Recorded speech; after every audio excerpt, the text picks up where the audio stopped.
नमस्कार दोस्तों, स्वागत है आप लोगों का अलोका एजुकेशन के ऑनलाइन चैनल में। जैसा कि आप लोगों को पता है कि यूपी ट्रिपल एससी के लेखपाल का पेट का एग्ज़ाम हो चुका है। इसका रिजल्ट भी आ चुका है। मेंस के लिए कुछ ही दिनों में फॉर्म भरा जाने वाला है और इसका एग्ज़ाम होने वाला है। तो उसमें जो ग्रामीण विकास आता है उसके लिए जो 25 नंबर का क्वेश्चन आता है, 100 में से 25 नंबर आपके मैथ रहते हैं, 25 नंबर ग्राम विकास रहता है, 25 नंबर रहते हैं आपके सामान्य ज्ञान और 25 नंबर हिंदी रहता है। उसमें हम लोग जो अभी टॉपिक कर रहे हैं ग्राम विकास का कर रहे हैं।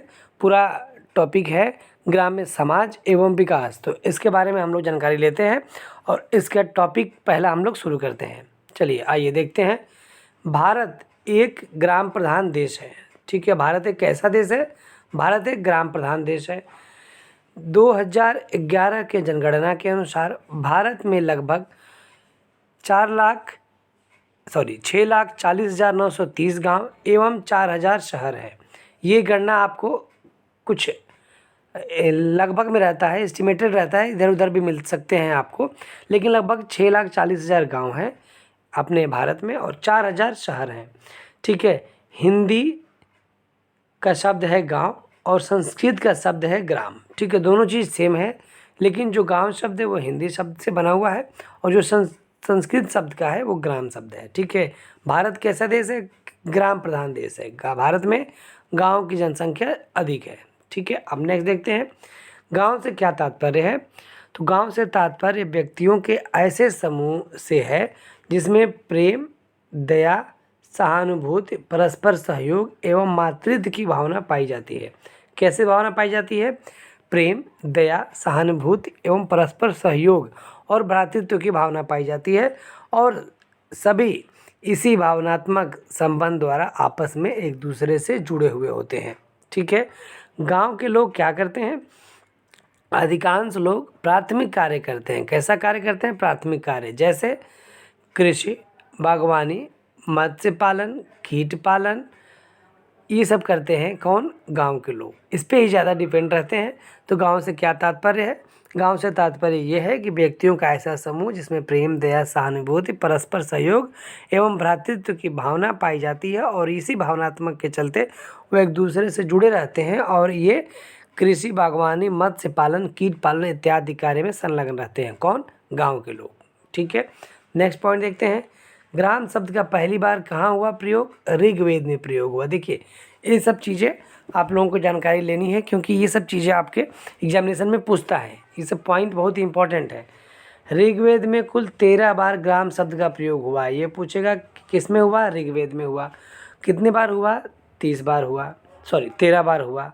और ऋग्वेद में ग्राम का वर्णन परिवार के माध्यम से किया गया है। किसके माध्यम से किया गया है? परिवार के माध्यम से किया गया है। ठीक है, और इसमें किस तरह के परिवार रहते हैं? संयुक्त परिवार का वर्णन किया गया। संयुक्त परिवार, जैसे आप लोगों को पता होगा, परिवार दो तरह के होते हैं, एक एकल परिवार, दूसरा संयुक्त परिवार। एकल परिवार में केवल हम दो, हमारे दो ही रहते हैं। बहुत होंगे तो उनके माता पिता भी जुड़ जाते हैं, मतलब हम दो, हमारे दो, हमारे दो, 5-6 लोग रहते हैं। लेकिन संयुक्त परिवार में 15-20 भी लोग रहते हैं। जैसे एक अगर पिताजी हैं, उनके अगर 4 बच्चे हैं, उन 4 बच्चों के भी 4-4 बच्चे हैं, तो ये सब मिलके एक परिवार में रहते हैं, उसे हम लोग संयुक्त परिवार कहते हैं। नेक्स्ट पॉइंट देखते हैं, समाज का अर्थ क्या है? 2 या 2 से अधिक व्यक्तियों का समूह जो आपस में अंतःक्रिया करते हैं वो समाज कहलाते हैं। अंतःक्रिया का मतलब एक दूसरे से लेन देन, दया, प्रेम, भावना, सहयोग, ये सब क्या है? अंतःक्रिया होता है। विकास किस चीज़ को कहते हैं? व्यक्तियों की आपसी अंतःक्रिया जिसके परिणाम स्वरूप समाज में सकारात्मक परिवर्तन होता है उसे हम लोग विकास कहते हैं। ठीक है, विकास क्या होता है? जो भी सकारात्मक क्रिया होती है समाज में आगे बढ़ने के लिए उसे हम लोग क्या कहते हैं? विकास कहते हैं। ठीक है, नेक्स्ट पॉइंट, लेखपाल किस स्तर का अधिकारी होता है? लेखपाल गांव स्तर का अधिकारी होता है। ठीक है, लेखपाल किस स्तर का अधिकारी होता है? गांव स्तर का अधिकारी होता है। लेखपाल का पूर्व नाम पटवारी था। लेखपाल को पहले क्या कहते थे? पटवारी कहते थे। ठीक है, पटवारी शब्द सर्वप्रथम अफगान शासक शेर शाह सूरी के शासनकाल में लागू किया गया था। ठीक है, उसमें राजा टोडरमल द्वारा लागू किया गया था। ठीक है, पटवारी पद सर्वप्रथम अफगान शासक शेर शाह सूरी के शासनकाल में राजा टोडरमल द्वारा लागू किया गया था। ठीक है, इसके PDF भी मिल जाएगा, आप परेशान मत होइएगा। अगला पॉइंट है पटवारी पद का विस्तार सर्वप्रथम मुगल शासक अकबर ने किया था। किसने किया था? मुगल शासक अकबर ने सर्वप्रथम पटवारी का शब्द का विस्तार किया था। पटवारी का नाम लेखपाल 1952 में हुआ था। कब हुआ था? 1952 में पटवारी शब्द का नाम लेखपाल हुआ था। राजस्व विभाग के मंत्री चौधरी चरण सिंह के द्वारा पटवारी का नाम लेखपाल किया गया था। ठीक है, ये क्वेश्चन पूछ सकता है कि लेखपाल का नाम पटवारी किस मंत्री के कार्यकाल में किया गया? तो चौधरी चरण सिंह के कार्यकाल में किया गया था। ठीक है, नेक्स्ट पॉइंट देखते हैं। लेखपाल का उल्लेख उत्तर प्रदेश भूलेख राजस्व अधिनियम में किया गया है, जो धारा 23 में वर्णित है। ठीक है, यह आप लोगों का पॉइंट इंपॉर्टेंट है। नेक्स्ट पॉइंट है लेखपाल के नियुक्ति का वर्णन उत्तर प्रदेश के लेखपाल सेवा नियमावली 2006 के अंतर्गत किया जाता है। किसके अंतर्गत?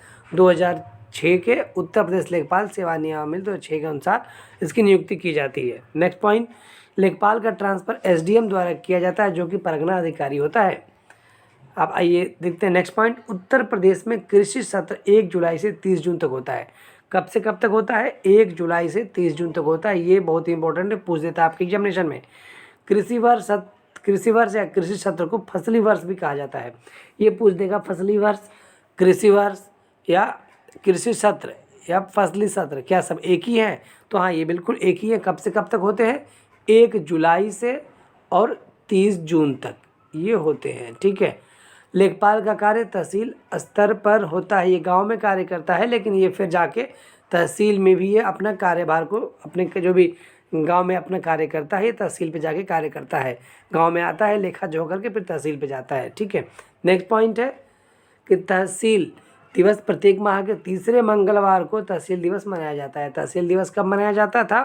तीसरे मंगलवार को तहसील दिवस मनाया जाता था हर माह के। लेकिन 2017 में योगी आदित्यनाथ की सरकार बनने के बाद तहसील दिवस के नाम को बदलाव किया गया। ठीक है, क्या बदलाव किया गया? अब इसका नाम संपूर्ण समस्या समाधान दिवस कर दिया गया है। क्या किया गया है? अब संपूर्ण समस्या समाधान दिवस कर दिया गया है, जो प्रत्येक मंगलवार को था। जो कि अगर आप खुद सोचिए कि हर महीने में एक बार होगा, तीसरे मंगलवार को पहले होता था, तो समस्याएं पेंडिंग रहती थी, ऐसे पड़ी रहती थी। इसलिए उसको करके और अब हर मंगलवार को इसका समस्या का समाधान किया जाता है। मतलब अब महीने में 4 बार समस्या का समाधान किया जाता है। ठीक है, नेक्स्ट पॉइंट देखते हैं। समस्त प्रकार के अतिक्रमण की जानकारी भी प्राप्त करना व रिपोर्ट लगाना लेखपाल का कार्य होता है। किसका कार्य होता है? लेखपाल का। किस तरह कार्य करते हैं लेखपाल? अतिक्रमण की जानकारी लेना और उससे जो भी प्राप्त रिपोर्ट है उसको लगाना कौन करता है? लेखपाल कार्य करता है। खसरा खतौनी भूलेख संबंधित कागजात तैयार कौन करता है? लेखपाल तैयार करता है। खसरे में 22 खाने होते हैं। ये पूछ देता है खसरे में कितने खाने होते हैं, खतौनी में कितने खाने होते हैं? तो खसरे में 22 खाने होते हैं एवं खतौनी में 13 खाने होते हैं। अब नेक्स्ट पॉइंट देखते हैं। रॉबर्ट रेडफील्ड ने ग्रामीण समुदाय को लघु समुदाय की संज्ञा दी है। किसने दी है लघु समुदाय की संज्ञा? रॉबर्ट रेडफील्ड ने ग्रामीण समुदाय को लघु समुदाय की संज्ञा दी है। रामपुर, बरेली, पीलीभीत यह सब रोहेलखंड एरिया में आते हैं, जो कि खड़ी बोली का एरिया है। ये क्वेश्चन बहुत बार पूछा हुआ है कि खड़ी बोली का एरिया कौन है? तो इसमें रामपुर, बरेली, पीलीभीत ये सब रोहेलखंड एरिया में आते हैं। कहीं कहीं रोहेलखंड को रोहिलखंड भी लिखा रहता है, दोनों सेम ही है। तहसील स्तर पर सरकारी निकायों को पंचायत समिति कहते हैं। ठीक है, नेक्स्ट पॉइंट देखते हैं। उत्तर प्रदेश के मुरादाबाद को पीतल नगरी कहा जाता है। क्या कहा जाता है? पीतल नगरी। किसको? उत्तर प्रदेश के मुरादाबाद को। नेक्स्ट पॉइंट देखते हैं। उत्तर प्रदेश रेलवे का मुख्यालय,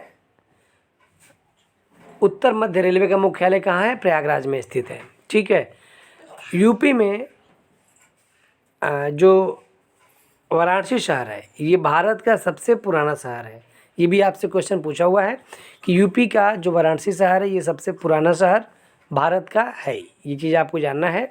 आगरा और कानपुर चमड़े के लिए प्रसिद्ध है। 1 एकड़ में कितना वर्ग गज होता है? 4840 वर्ग गज होता है। 4840 वर्ग गज होता है।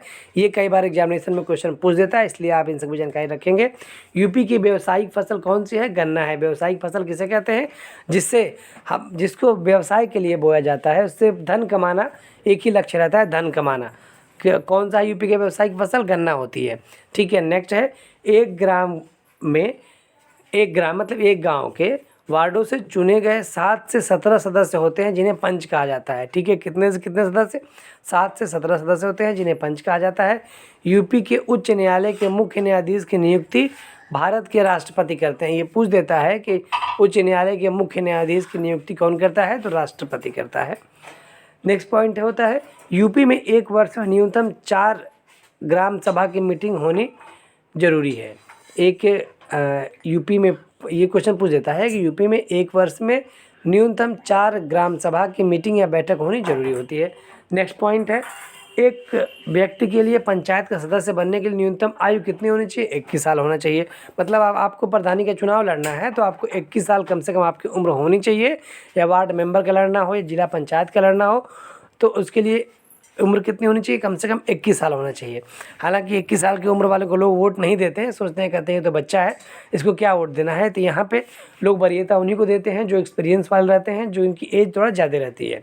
ठीक है, आगे देखते हैं मनरेगा के पैसे की भागीदारी केंद्र सरकार और राज्य सरकार में कितना होता है? 75 और 25 का होता है। मतलब 75% जो पैसे की भागीदारी होती है वो केंद्र सरकार की रहती है और 25% जो रहता है वो यूपी सरकार का, राज्य सरकार का रहता है। ठीक है, अब देखते हैं जमाबंदी का अर्थ क्या है। क्या होता है जमाबंदी? किसान के स्वामित्व की समस्त कृषि भूमि का विवरण एक रजिस्टर में एक ही स्थान पर खाते के रूप में लिखा जाता है जिसे जमाबंदी कहते हैं। इसकी एक प्रति तहसील कार्यालय में रहती है। ये जरूर क्वेश्चन पूछता है कि ये कितने प्रति में बनाई जाती है? तो ये 2 कॉपी में बनाई जाती है, 2 प्रति में बनाई जाती है। जमाबंदी कितने कॉपी में बनाई जाती है? 2 कॉपी में बनाई जाती है। ये एक प्रति इसकी कहाँ रहती है? तो कार्यालय, तहसील कार्यालय में रखी रहती है। एक जमाबंदी का अर्थ क्या होता है? तो यह किसान के स्वामित्व की समस्त कृषि भूमि का विवरण एक रजिस्टर में एक ही स्थान पर खाते के रूप में लिखा जाता है जिसे जमाबंदी कहते हैं। ठीक है, एक रजिस्टर होता है जिसमें किसान की समस्त जो कृषि भूमि है वो उन सब का लेखा जोखा एक रजिस्टर में रखा जाता है, उसे हम लोग जमाबंदी कहते हैं। इसकी 2 प्रति रहती है, एक प्रति तहसील कार्यालय में जमा रहती है। ठीक है, नेक्स्ट पॉइंट देखते हैं लेखपाल की जांच को क्या कहते हैं? लेखपाल की जांच को पड़ताल कहते हैं। ठीक है, जो लोग हम लोग कहते हैं जांच पड़ताल होने लगा।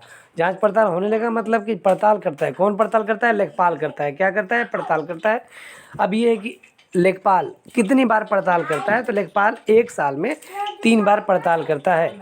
कौन कौन सा? खरीफ पड़ताल, रबी पड़ताल और जायद पड़ताल। 3 बार पड़ताल करता है 1 साल में एक लेखपाल। ठीक है, नेक्स्ट है दाखिल खारिज को अंग्रेजी में क्या कहते हैं? दाखिल खारिज को अंग्रेजी में म्यूटेशन कहते हैं। और दाखिल खारिज क्या होता है कि आपने पहले कोई भी आप ज़मीन लेते हैं, खेत लेते हैं, तो पहले उसका रजिस्ट्री होती है। रजिस्ट्री होने के बाद 35 दिन के बाद, 35 दिन से 90 दिन के बीच में आपका दाखिल खारिज होता है। दाखिल खारिज का मतलब ये है कि वो ज़मीन आपके नाम पे ऑनलाइन शो होने लगती है, या पहले ऑफलाइन भी शो होती थी, अब तो ऑनलाइन भी होती है कि आप देख सकते हैं कि हाँ ये मेरे नाम से चढ़ गया है कि नहीं, मेरा आदेश हो गया है कि नहीं। और जब भी फसली वर्ष चेंज होता है तब आपका नाम वो चढ़ जाता है। और बाकी आदेश जब हो जाता है तो आदेश होने के कुछ दिनों बाद यहाँ पे आपको ऑनलाइन दिखने लगता है कि आपका नाम से दाखिल खारिज हो गया है कि नहीं, आपका नाम चढ़ गया है कि नहीं, वो फाइनली ट्रांसफ़र हो गया है कि नहीं। जब तक दाखिल खारिज नहीं होता है तब तक ये माना जाता है कि अभी आपका नाम, रजिस्ट्री तो आपका है लेकिन आपका नाम वहाँ पे नहीं चढ़ा है, परमानेंट आप नहीं हुए हैं। उस जो भी आपने ज़मीन लिया या खेत लिया उसके मालिक अभी आप नहीं हैं, जब तक कि आपका दाखिल खारिज नहीं हुआ है। ठीक है, तो ये चीज़ें थी आपके ग्राम विकास के जो चैप्टर है हम लोगों का, ग्राम समाज एवं विकास, उसका पहला ये वीडियो था, पहला पॉइंट है। इसमें आप लोगों ने देखा कम से कम 100-150 पॉइंट आप लोगों ने देखा। उसके बाद हम नेक्स्ट वीडियो में फिर मिलते हैं, तब तक के लिए थैंक यू।